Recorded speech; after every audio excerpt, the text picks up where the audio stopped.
Like all jurisdictions, the federal system has rules designed to prevent forged evidence being admitted to court and sets requirements for authentication. Before any evidence is admissible, it must be authenticated. A reasonable juror must be satisfied that the evidence is genuine. It is what it's purported to be. Authentication is a condition precedent to admissibility of evidence and can be provided through a number of means. The federal rules provide some examples. The first example, and a common mode of authentication, is testimony by a witness with knowledge of the piece of evidence in question. The witness is often asked if they see the object, recognize it, and can confirm to the court that it is what it's purported to be. Authenticated by this witness testimony, the object is then admitted as evidence. It's not beyond the capabilities of regular people and jurors to be able to match handwriting. Handwriting samples can be compared by the jury as well as by an expert witness. The same is true of items with distinctive characteristics. A person familiar with the speaker is able to testify she recognizes the speaker's voice. This holds true whether the voice is heard first-hand or through a recording. Again, voice recognition is within the capabilities of the layperson, and expert testimony is not necessary to authenticate. Even if the person is unfamiliar with the voice of the speaker, a phone call made to a person's number can be credited to that person with self-identification.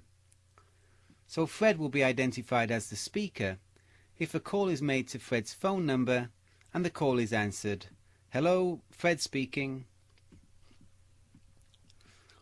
Public records or reports can authenticate a document, such as a real estate deed or title that is recorded in a public office. Documents are considered ancient when they've been in existence for more than 20 years. Ancient documents are authenticated by their age. It's unlikely that a party would forge a document, then wait 20 years before producing the document as evidence in court. The authenticity of an ancient document can be questioned, however, if it was not found in the place where it was expected to be found. A process or system is authenticated by the fact that it produces the result it is purported to produce. This list is not exhaustive. There are examples of authentication methods provided by the federal rules, but other methods can be used to authenticate evidence via acts of Congress and other rules prescribed by the courts and statutory authorities. Some documents are self-authenticating. No extrinsic evidence of authenticity is required before these documents are admitted as evidence. The authenticity of a newspaper, magazine, or other periodical is not generally questioned. The newspaper is merely admitted as evidence as it is deemed to be self-authenticating. Authentication is not required for official publications, books, pamphlets, or other publications purporting to be issued by public authority. The same is true of public documents. Documents issued by the United States, a US state, or foreign state, bearing the seal or a genuine signature of an official public officer.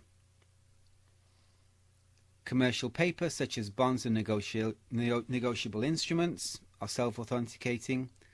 So are trade inscriptions like brand labels, tags, and so on. Documents acknowledged by a notary public are self-authenticating. US and foreign certified public records and certified public records of regularly conducted business or activity are also self-authenticating. All these documents are considered sufficiently reliable as to self-authenticate. No witness testimony or other forms of authentication are generally required before these documents are admitted as evidence. It's generally not necessary that the photographer appears in person to authenticate a photograph.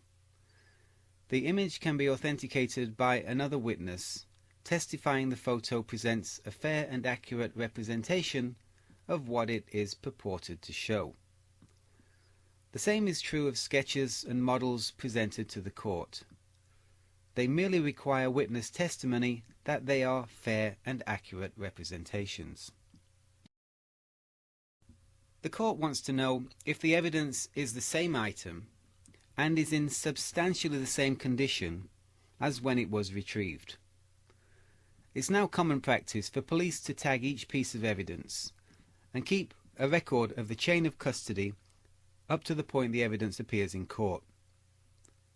The chain of custody records can be admitted together with the evidence.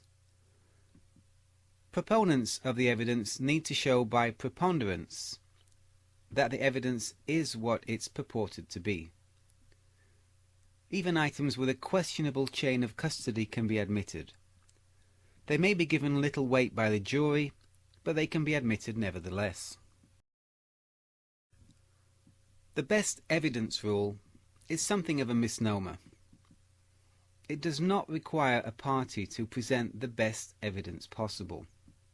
It may be better described as the original document, recording, or photograph rule.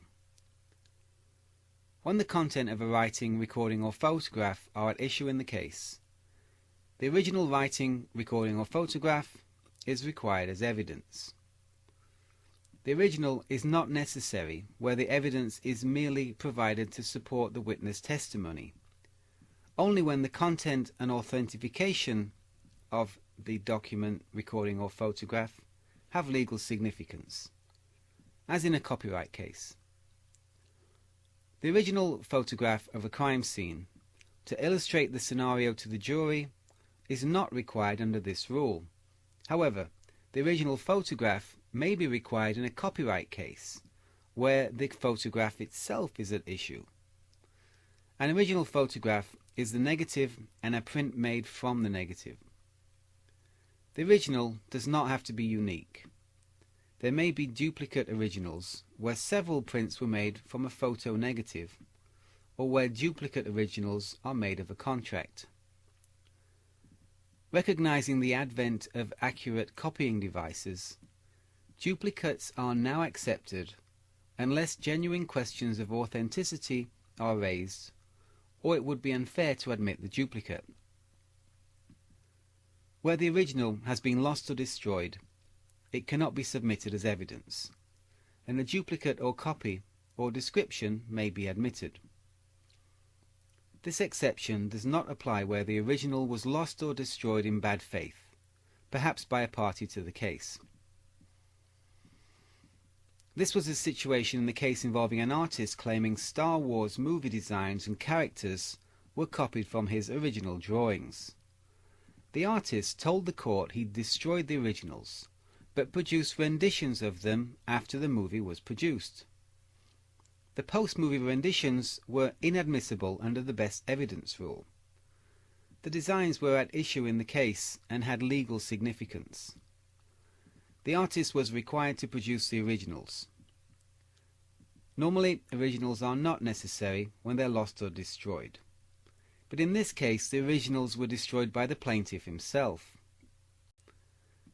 In a perjury case, where the precise words said by the defendant are at issue, the best evidence rule requires the jury to read the transcript of the prior trial rather than consider witness recollections of what was said.